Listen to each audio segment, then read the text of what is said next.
Доброго дня усім. Good afternoon, everyone. I would like to greet you on our meeting dedicated to invention to prosper to with the new US and EU sanctions stop Russian liquefied natural gas exports. And today we're going to discuss will the sanctions will be successful, and we can see some success.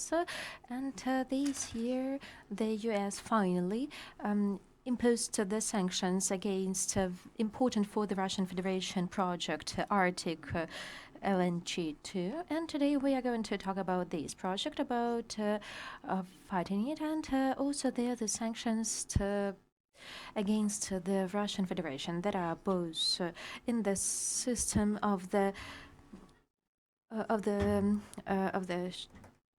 cargo ships transferring the oil, and also the sanctions of the European Union. And also today, this week, we had the announcer that the next week we'll have the 12th package of sanctions. My name is Maxim Kartos. I'm the moderator of today's meeting. And today I have the first meeting to Agia Zagrabetska, head of corruption risk mitigation in the sanctions policy of the National Agency of Ukraine on Corruption Prevention.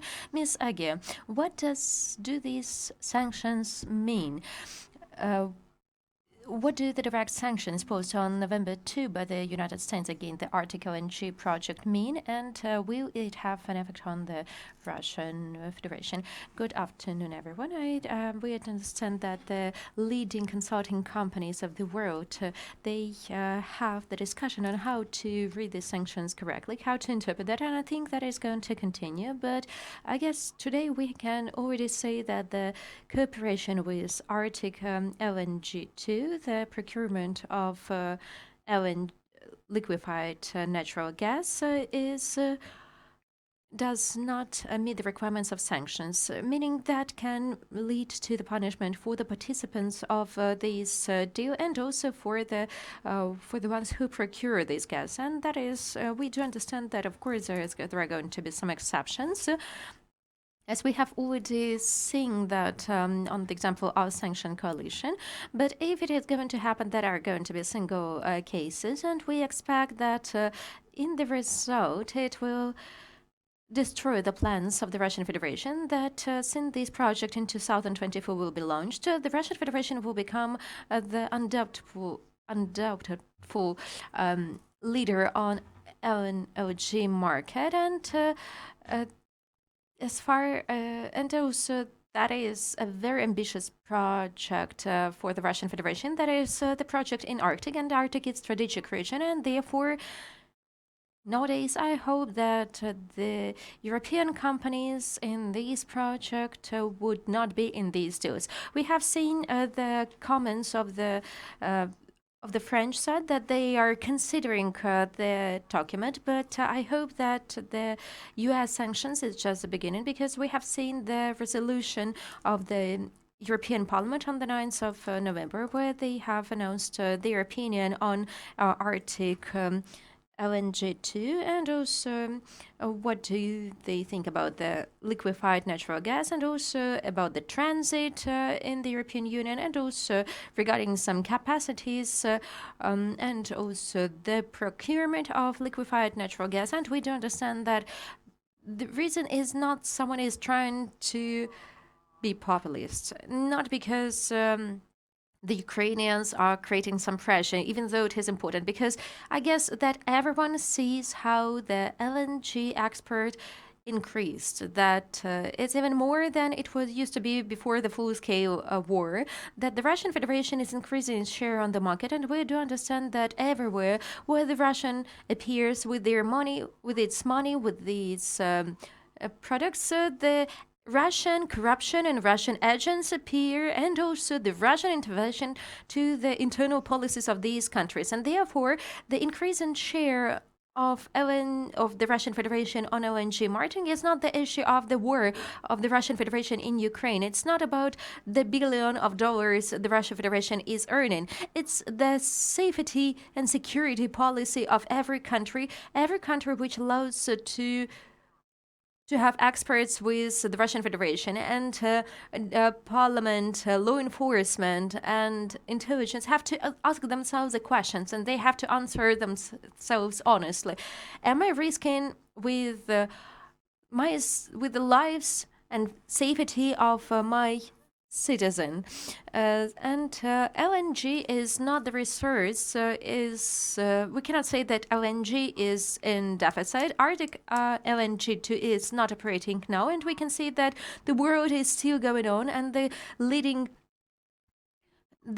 consultant companies, they do not include the LNG resources, and we consider that to be significant. And so they think that the world will exist without Arctic LNG too, and their assessment is not pessimistic. Yes, they said that the market would be tense for some certain time, and that is something we can manage with, because on the other side we have the security and safety of the European Union, of Japan, of the US, and the other countries. And therefore, we are optimistic about these sanctions. We are really happy to see the solution of the US.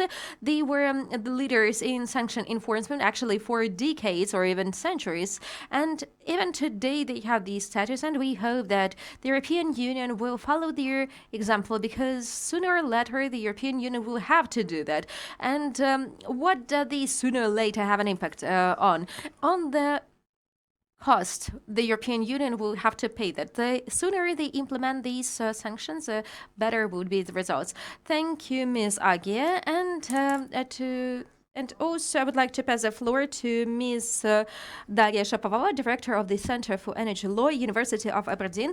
Ms. Daria, good afternoon. I totally agree with the previous speaker, and I think that the Deputy Minister of Energy Sector was very correct when he said that this project was launched to be the biggest LNG export in the world, and our aim is to destroy this project. And I think that is straight to the point, because for quite a long time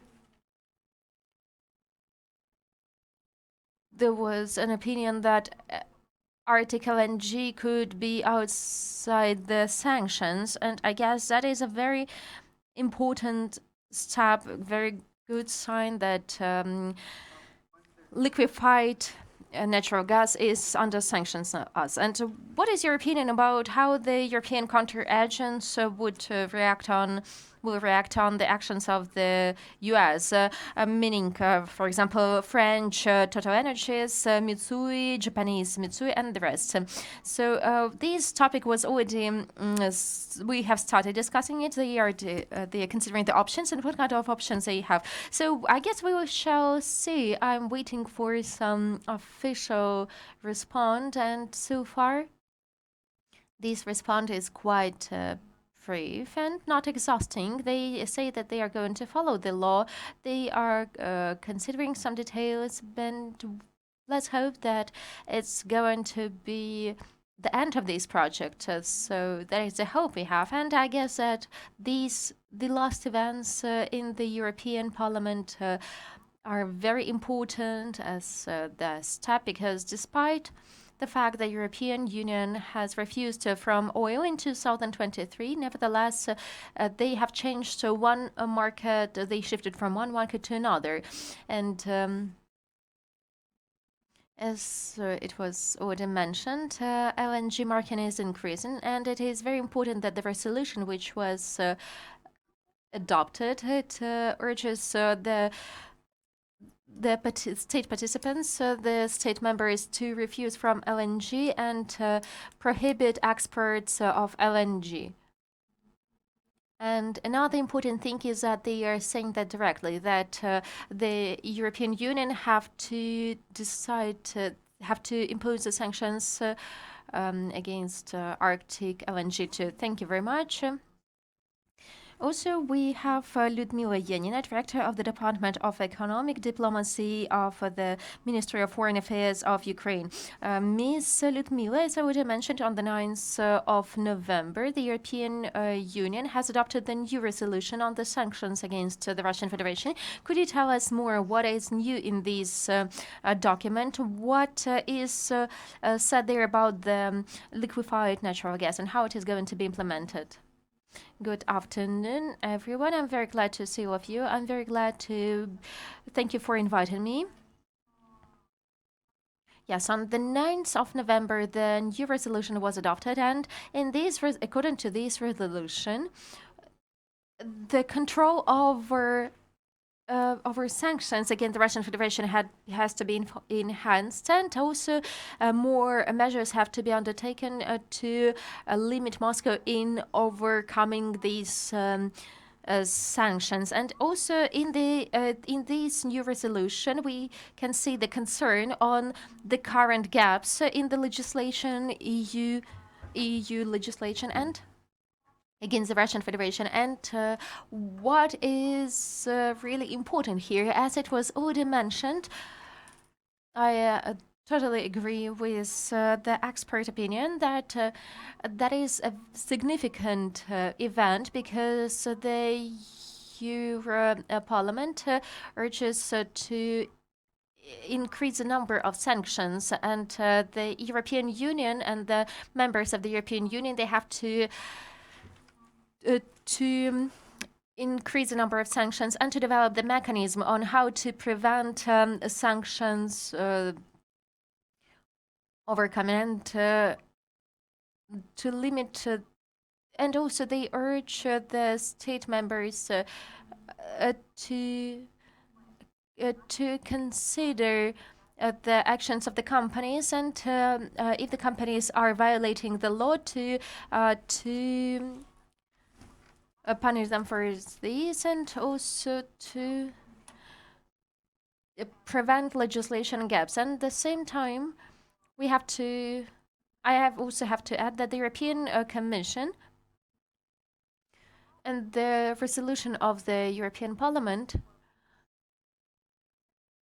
is not an action, it's just a document, and it is a statement. But nevertheless, the European Commission is preparing the new package of sanctions against the Russian Federation, and on the 15th of November, we will see some more information, and the representatives of the European Union has already announced that, and he said that the support of Ukraine has to be continued, and the new package will include more expert prohibitions, and the diamonds would be also included in the new list. And also, according to him, the changes will concern also the mechanism and price caps for the Russian fossil fuels. And today is the 14th of November. Tomorrow, the 15th. Tomorrow it is going to be the 15th of November. So tomorrow we shall see this document. It doesn't mean that tomorrow this document would be adopted, but it is also possible that it would be adopted. Thank you, Ms. Lyudmila. And the Europe Parliament suggested to consider the sanctions. The export of LNG from the Russian Federation to Europe would have been possible if the European Union didn't have the cap prices, and so that is all what concerns the European Union.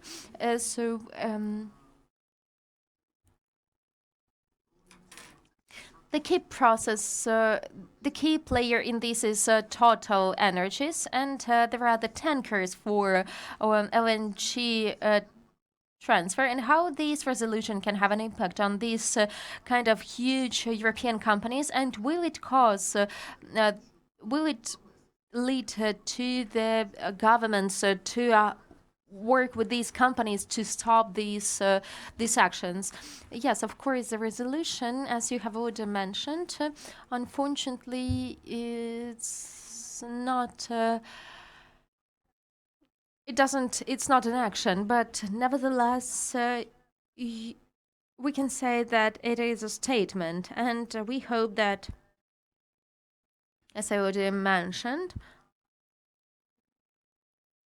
that in the offers of the European Commission, which can be approved and which can become the basis of the 12th sanction package, these recommendations would be included. So we hope that it is going to happen, and if it happens, then the 12th sanction package would be adopted and will be adopted, and that would be the formalization and materialization implementation of these changes. But we need to wait till tomorrow and see what is included in this offer.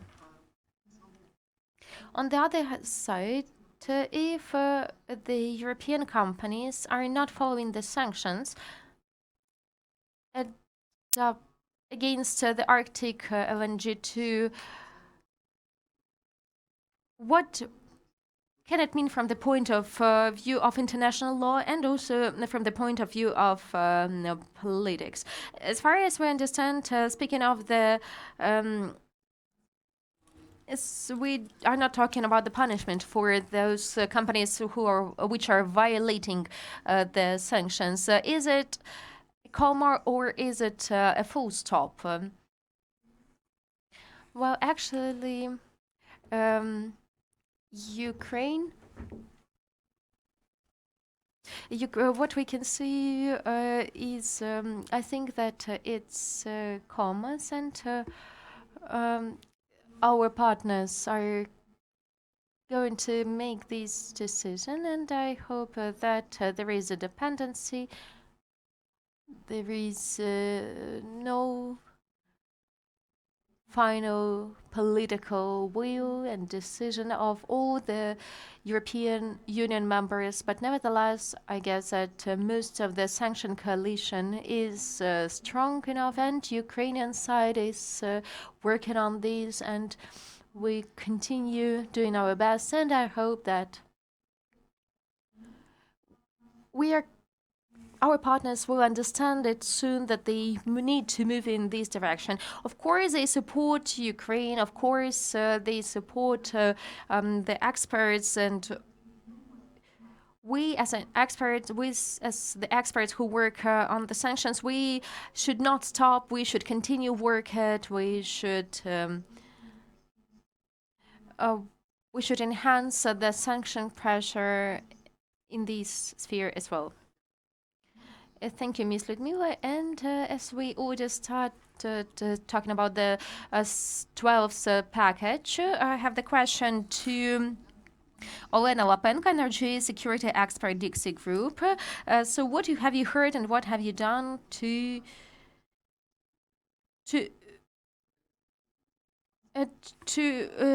what shall we see in the 12th package, whether LNG is going to be in the 12th package or not? Thank you very much for the invitation.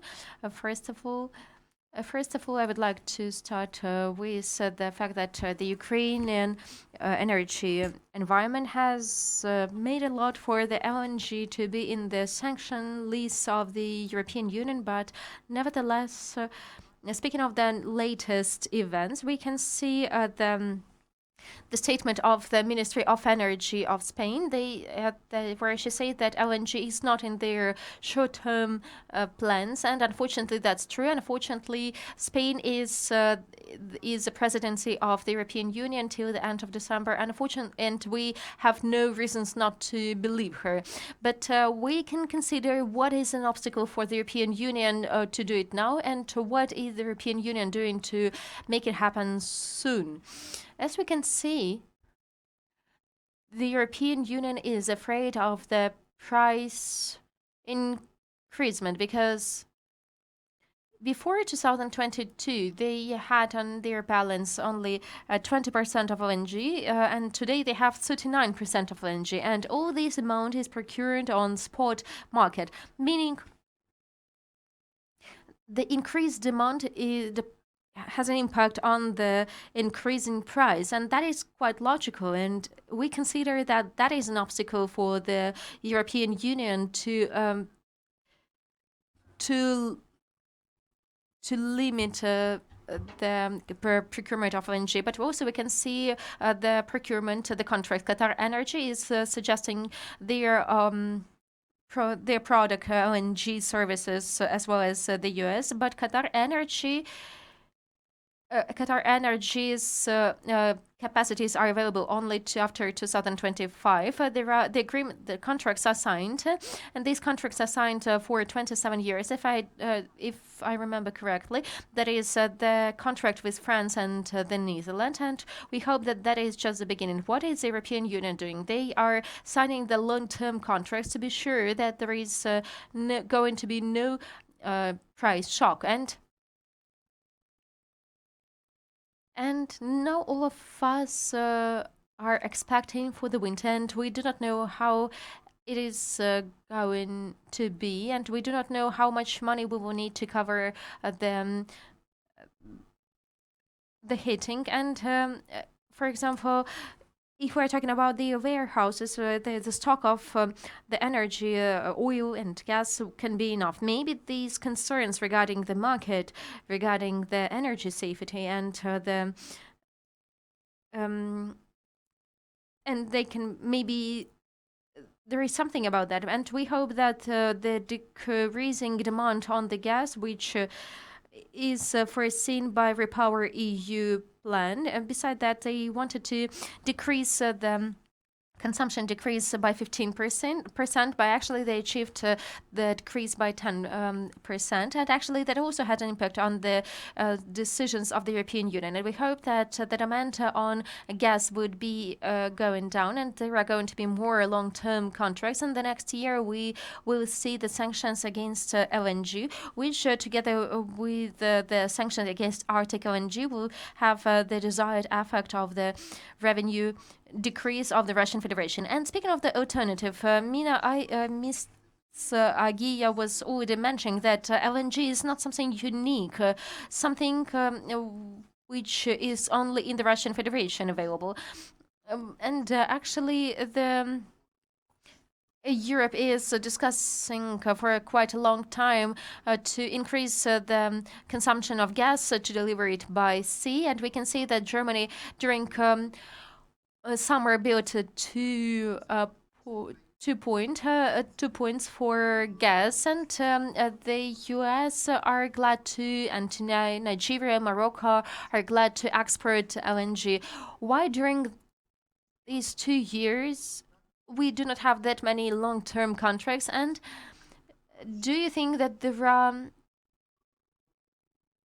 other negotiation steps for Qatar, and how to overcome this problem, and how to substitute the Russian LNG on the market? Unfortunately, taking in account the example of Qatar Energy, we can see that it's quite hard to increase the production of LNG. And if, for example, we will have the contracts, and the delivery would be in 2 years, meaning that 1.5 year of war is a short time. Yes, the US have helped with the LNG. They helped the EU to overcome this crisis, but nevertheless, we need more time to involve more capacities and to provide the European Union with LNG. Europe will build the terminals, and the US and Qatar are going to satisfy the demands. And also we need to understand that the increasing demand on LNG exists not only in the European Union. The People's Republic of China, they also have the issue with the consumption, and also China want to have these capacities which would be available, and also they want to procure LNG. You were telling us also about the measures undertaken by the European Union to reduce the consumption in general. What kind of events, what kind of measures are that? What were they doing, and why these measures were not that effective? Because the Russian Federation is so in the European Union there is a long-term term on carbon dioxide carb uh, carbon dioxide decrease, and also they want to reduce the consumption of everything in the world till 2025. So why was it not that much effective? My personal opinion is that it was very ambitious because the main measures is energy efficiency and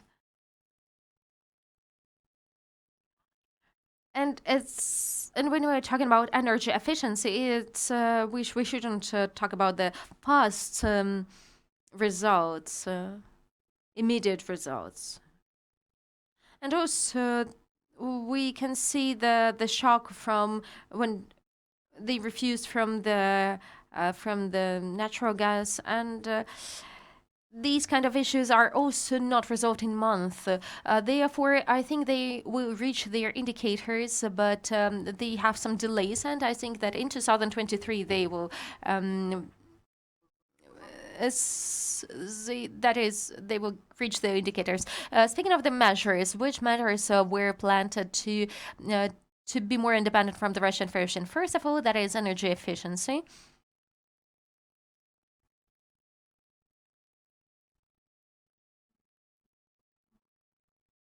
So the most scary thing is even Germany and some other countries, they had to launch coal power plants to save gas and to save energy by burning coal. So they were trying to save money where it was possible. Yes, it's so we are very glad to hear that it's coal and not the Russian gas, but it seems like there is something wrong about it. So the next question to Svetlana Romanko, director of Razom Withstand. We can see that the US are quite active, and we are talking about Arctic LNG too, because as far as we know, the work on the sanctions lasted for a month. And now they started to work with the cargo ships, and there was an investigation in the U.S. against the in the against owners of the companies, and that they are violating the legislation on the cap prices, and they are transferring the Russian oil, and they are over the price caps. And what is going to be next, and how the policies, the sanction policy, is going. What kind of policy will we see against the Russian Federation and its counteragents on different levels? Thank you very much. On the 3rd of November, it was almost the last Friday, with the representatives of the Ecoclub NGO, Ecoclub, and together with the chief senior with Mr. Muslov, we met 5 members of the Sanctions Committee of the State Department because, yes, the U.S. have the understanding of their political power. They can close the gaps which we are paying for with bloodshed in our country, and it's quite easy, and there is enough information, and the information which is missing, we can find it, and we can see that there is a political will. There is understanding that the Russian Federation has to be stopped, has to be blocked, and that's not that should have to be the full stop, and everyone understand that, and it's not a secret anymore that the cap price it doesn't work anymore. It should have been lower than $60, and now it is $85-$90. Why? Because there are gray zones, there are offshores, for example the Emirates, and they are there is Econ forum for conference, and we can see that the presidents of the biggest oil companies they are leading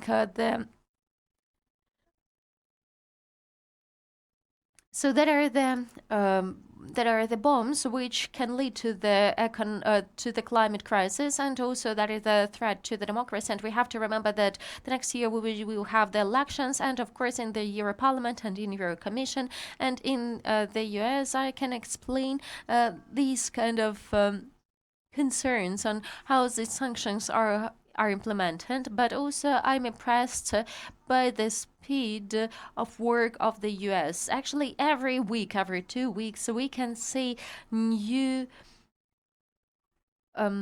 gaps closed, and that is really good thing. What else we can do? So yes, we have to ask the owners of those tankers, where do they bring oil and where do they bring LNG? And we have to ask, by the way, India.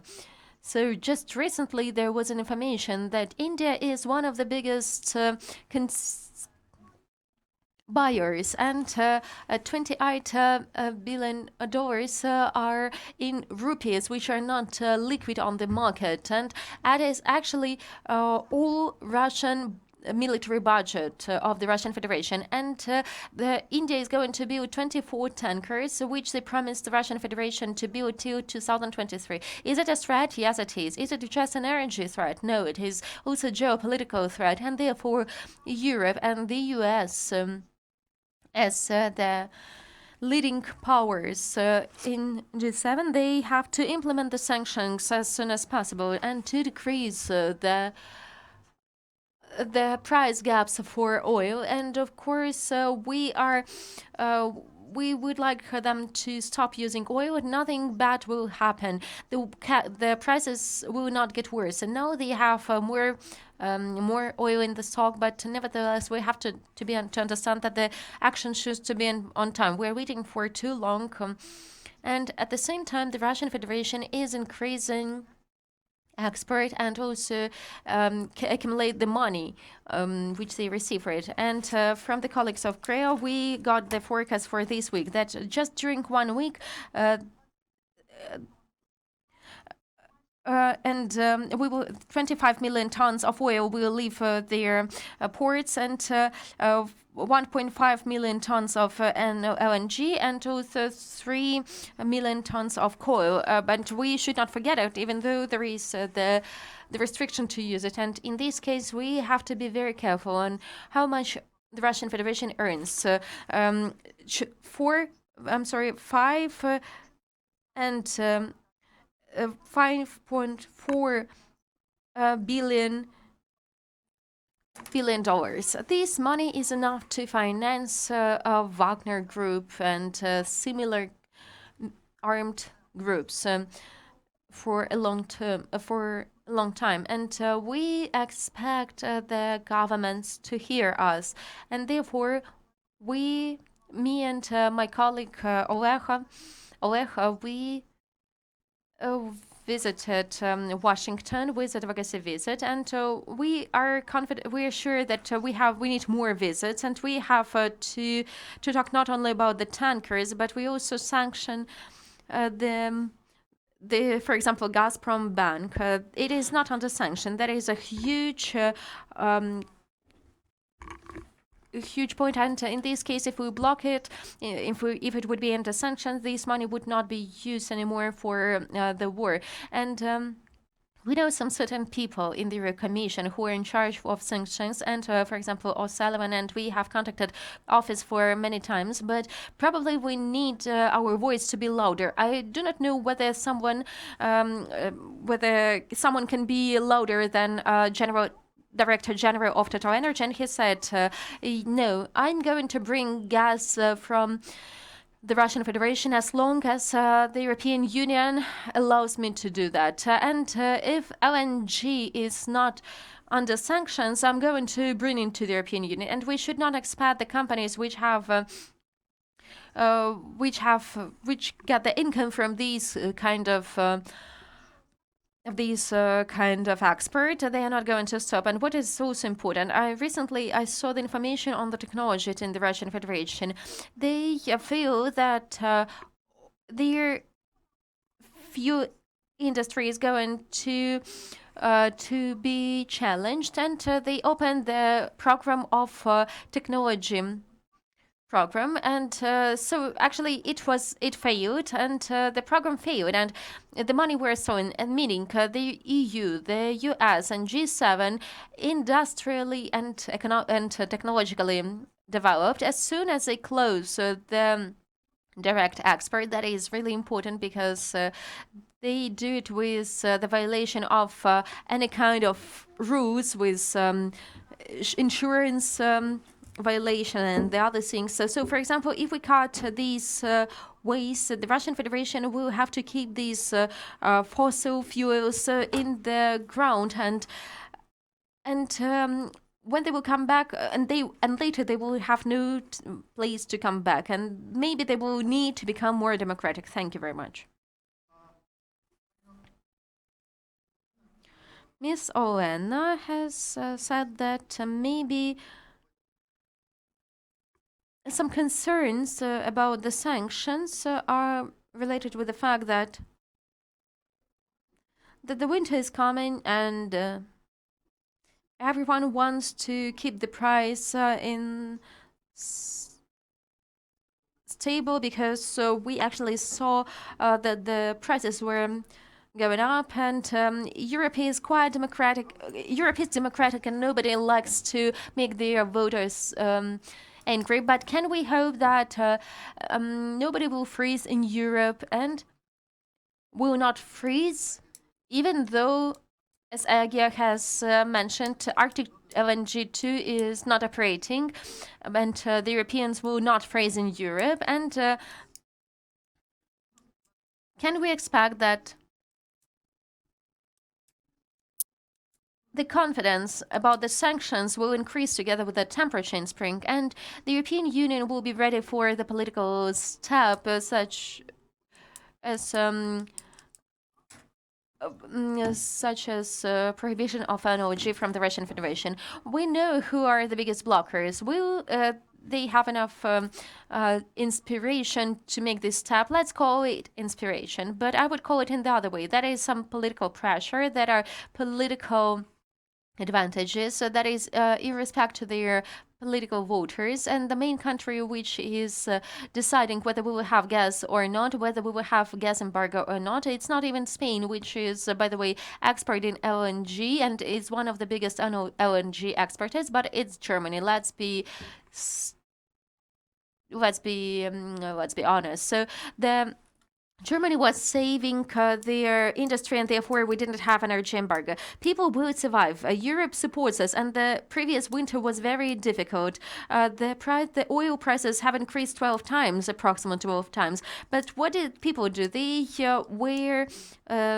started to use solar energy. So yes, the transformation is happening. It's happening in our consciousness, and the industry transformation. Well, industry transformation will require more efforts because it's not that fast as we would like to have it. And therefore, it's more a kind of political decision, and it depends on whether we will have a big industrial lobby or in the key countries or not. But this political step would be beneficial for everyone, and no one will freeze, because we have this kind of experience, and there is a company in Europe which is called the Last Winter. Last winter of Russian gas, and after this winter there should be nothing like that, and we would like to see the confident steps in the next in the document which we will see tomorrow. Agia has something to add. Yes, I will be very brief. Coming back to Ukrainian context, because this year is a year when the European operators keep a part of their energy resource in Ukraine also, and the moods of the European Union, because I think that we also have to contribute for these sanctions to happen. It also depends on how we will manage our part of the job, because we need to show that we are responsible player in this market, that we are able to administrate our storages, that we will fulfill our obligations, that it's going to be stable, and therefore we have some homework to do. Thank you very much. And Ukraine has to be the European safe for the energy storage because if we want the European Union to live without Russian gas, in this way, we have to help them to manage without the Russian gas. But we have big gas storages, and we can share these storages with the European Union. So, speaking of how gas comes to the European Union, I have questions to Oleg Savitsky, Senior Campaign Manager of Razom with Stand. The gas is in the Northern Ocean in the Russian Federation and it is consumed in the European Union, in Germany, in France, Belgium, and Spain. What happens between these 2 points, 2 dots on the map? Who processes it and who delivers it? And what all of these good people think about sanctions? Well, the logistics of LNG is quite vulnerable to sanctions, and it could be stopped immediately if we had a political will. In the Russian Federation, all the fleet of tankers for LNG transfer. There are 15 ships built in the last 8 years. And all these tankers, they are well known, and that are the tankers, icebreakers. They are meant to be used in Arctic Ocean, in northern oceans, and they have more. They are more costly than the normal LNG tankers, and the Russian Federation has the advantage in boost in transfer points. Otherwise, they would not be able to open the new markets because otherwise they would need a month to travel from Arctics. And thanks to Europe, thanks to the fact that the European companies are still enabling the Russian Federation to export gas to the international markets by their as LNG tankers, the Russian Federation has the opportunity to have a really significant income. The Zeebrugge port in Belgium has a capacity of 6 million tons of LNG export on the international market. And this logistics is possible just because the Western companies, they prioritize the income and they don't care about the rest. And their governments and the Euro Commission, they have no strong hand, firm hand to limit their income and to force them stop cooperation with Novatek LLC. I have visited this port in Zeebrugge 2 weeks ago, and I have seen LNG tankers, the Russian LNG tanker there. And even the local police was defending this tanker for us not to make videos of this tanker. And as for the tankers, speaking of the tankers, you said that the Russian Federation doesn't have enough technologies to build tankers. Who is constructing these tankers for them, and whose technologies are used to build these tankers? And what is the opinion of sanction makers to these construction companies? Well, actually, this fleet was possible due to cooperation with the French companies, and the key technology is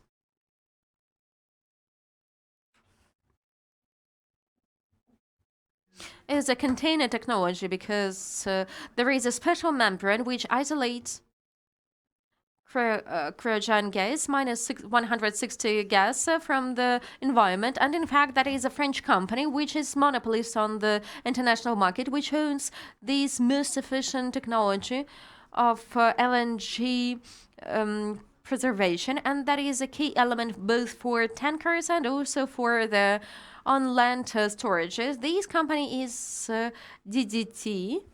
It's called DDT, gas transporting company, French company, and it is really close to Total Energies, the partners. And actually, this company was actively participating the Russian program of the industry development, the LNG industry development, and this industry is actually,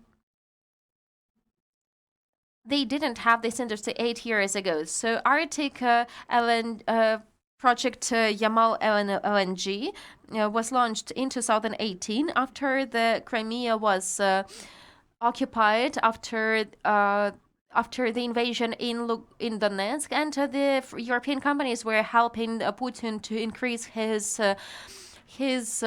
economical strength, despite what was going on in Ukraine. And here we can see again the huge fail of the Euro Commission and the Western governments, which did not undertake some certain steps. They had to do that. Also, the same steps had to done again when it comes to the northern Nord Stream. So you say that the European Union is very important for the Russian Federation because there are not enough tankers, and we can say that there is a big difference with the oil because there are lots of tankers for oil, and the third world countries have a lot of them, and it's easy to buy them during the time which the European Union gave the Russian Federation to prepare itself, and they have bought a lot of these kind of old garbage, old swimming garbage. So we can see that the ministries of the US, they would start the process against the oil tankers. So what can we say? If, for example, there would be the political will against this, against LNG, will it be easier to identify LNG tankers? Will it be even easier to cut the logistic waste with the Russian Federation between Europe and the RF? Well, yes, I think that the US is following some certain stages. They know all the names of these tankers that are the Russian Federation has 15 tankers of Arctic class. They are all tracked with the system of the International Organization of and they are tracked by the satellite. And I think that the US they started with Arctic LNG 2 with the future experts. They are going to slowly but surely cut off these waste. But as we have already seen the statements, the US has a direction to decrease the number of LNG and to destroy Novatek. And I guess they are not going to stop on sanctioning Arctic LNG 2. They are going to move further, and they are going to go with sanctions against Yamal LNG and also against the fleet of LNG tankers. But they need time, and they are looking for the right point and the right political way for these actions to be accepted in a constructive way and not to lead to conflicts with, for example, France. And I guess that these decisions will be made, and we are going to work efficiently on making this process faster. And yes, they can, but these sanctions could look differently. But we and the Belgian colleagues say that there is nothing between the solution on the prohibition of transfer of the LNG in European ports. So there is no justification why this decision was not made, because the European safety and security does not suffer from this, and the Russian Federation will have to sell LNG to Europe because they have nowhere to store it, and they will lose half of it because of the sanctions to work with European ports, and they will have to refuse from the second part of the market, and therefore Europe has to be more confident, and they should not make themselves more dependent from the Russian Federation, and they should not be in this situation when they have to accept the terms and conditions of the Russian Federation. And the European Union has all the possibilities to make this decision. But actually, there are interesting contacts between the European private companies and the Russian Federation. These contacts took years or even decades. And actually, there are the Russian lobbies, there are the Russian spies, and also I'm quite sure that in those private companies there are also Russian spies, because there are the people who are related to the Kremlin, and that is the political issue, and that is a fine the.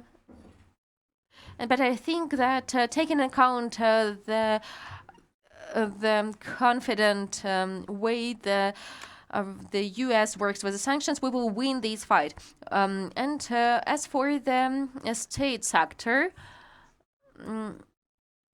I would like to give the floor to speak about the state steps. I would like to come back to the Ukrainian context, and I totally agree with what was said now, but I would like to add a bit that in fact, how the Russian Federation overcome the sanctions. One of the most efficient methods is propaganda and mis and disinformation. What kind of LNG propaganda did they have? First of all, it was targeted. They were targeting German and French market. They were saying that the U.S. is doing them all these things for their big companies to earn more money on these sanctions. That is one of the reasons why I think that the US is very slow and very careful, because the Russian Federation uses every opportunity to create a split, and we do understand that this split between our allies and our partners is very important and very dangerous, and we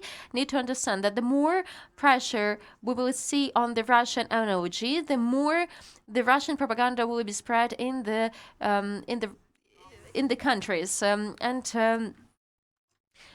they would be telling that the US has an interest in sanctioning these companies. And we have to work with the key media in the countries which are going to be mostly targeted by the Russian Federation. And that is also the task for the Ukrainian diasporas in these countries. We have to explain the journalists, and right now we have to work on the narratives which are countering the Russian narratives because the more efficient we would be defending our informational space, the more efficient the sanctions would be. Even though it seems that it's just a word, but nevertheless, the word was first, and the Russian word is still. It has a very big impact on many countries all around the world, and even in the resolution of the Euro Parliament, which we were mentioning today, there is this statement that that efficiency of the sanctions depends on the Russian propaganda. Therefore, we should not underestimate the Russian propaganda. And speaking of the LNG, we have to work for the future, because the winter will start, and the typical Russian lies would also start. All of us remember the Russian campaign of the Russian Federation with freezing Europe and the Germans boiling hamsters. And actually, these movies were filmed in Krasnodar, where there is no gas in the apartments. And instead of gasifying these cities and these houses, they are wasting time on propaganda. So yes, I totally agree that we need to work with misinformation, because the last summer they were spreading the misinformation about the the explosion on Nord Stream, they have increased the price from 400 to 600, and nobody believed that there was a price. That was the lies, and that were just the gossips and manipulation on the market, and they earned additional money, and they made Europeans panic on that. And what did you want to say about propaganda? So I would like to add a few words, because Agia was already mentioning that, and how did we understand that there should be the informational countering, which can stop the Russian military mission. I also had an experience with Russian propagandists right before the meeting of Putin and Erdogan. The Russian TV channel prepared the show, and they presented 50% black and white, meaning. And I heard these narratives, and among the dominating narratives, I just wanted to add a few words to Agia's words. Yes, there is some dominating narrative that the sanctions are not efficient. They say that the sanctions are not working, that nobody is afraid of sanctions. Well, in fact, they work, and they are undermining the economics of the Russian Federation. It just doesn't work so immediately, but we have the reports of the International Bank that the GDP of the Russian Federation decreased to 2.5%. It is a lot for the country which has one source of financing. So we didn't talk about the other resource of fossil fuels, but there would be the time when we'll come back to them. But these kind of lies that the sanctions do not work, that is also Russian propaganda. They are afraid of sanctions, and their officials say that, yes, it's very hard for them, our economy is suffering, and we do not know how we are going to overcome this situation. And the other political steps also prove that, and we need to move forward, though it seems to be difficult, but the transformation is possible only thanks to hard working. Thank you very much, dear participants, and to stop LNG export to the European Union, we need the common efforts of the community, of the society, of the government, and our international partners. And we hope that this it will happen soon, and it would be really great if it happens in winter or even in spring. Thank you very much. Maybe a question?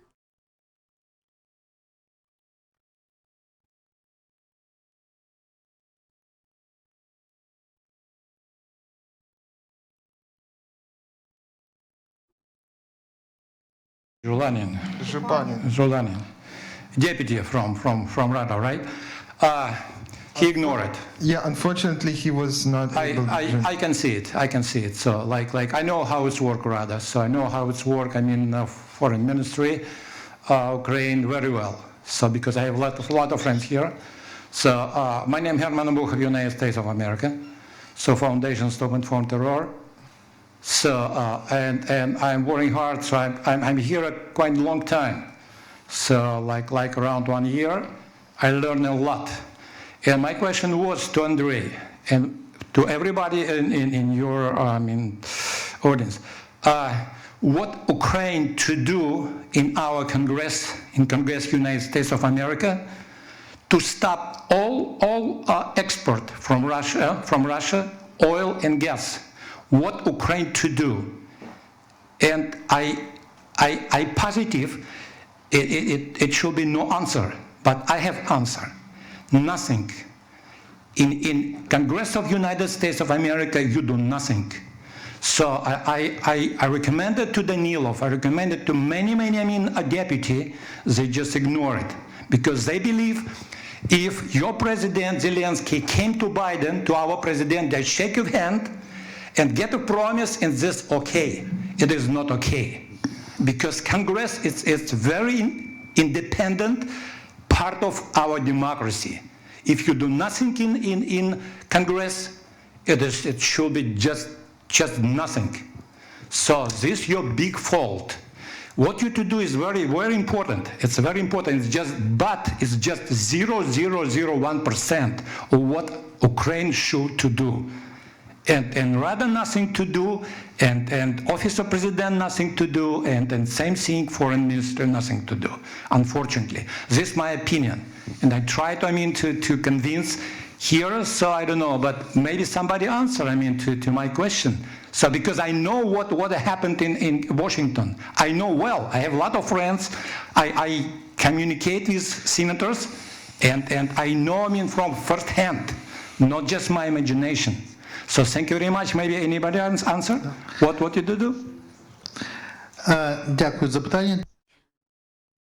Thank you for the answer. Maybe someone wants to answer the question.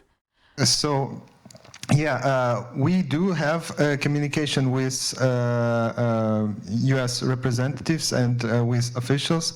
We have also civil society in America supporting this work to promote sanctions on Russian fossil fuels, but you are right that the Ukraine at official level could do much more. That's definitely the case, and I would say that what is missing is the connection between the climate diplomacy, climate policy, and this struggle against Russian fossil fuels. If we're talking about Paris Agreement and meeting the climate goals, then it's obvious that fossil fuel production globally should start declining, and Russia is the first place where it should start declining. And we communicate this. We communicated actively in the United States, and we published not one but a lot of articles, and we call for this. And the latest one by Svetlana in the quite respected, at least among Democrats, outlet.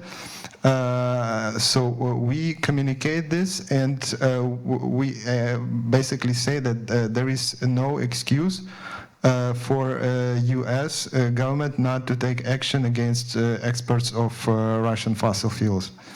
But we seek to deepen our work, and we are looking much forward to get more of the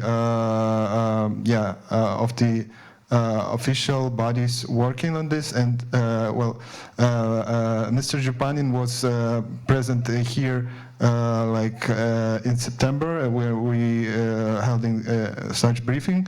He is actively involved, and he's putting a lot of effort, but he's only one member of parliament, and we need much more to be involved in this process.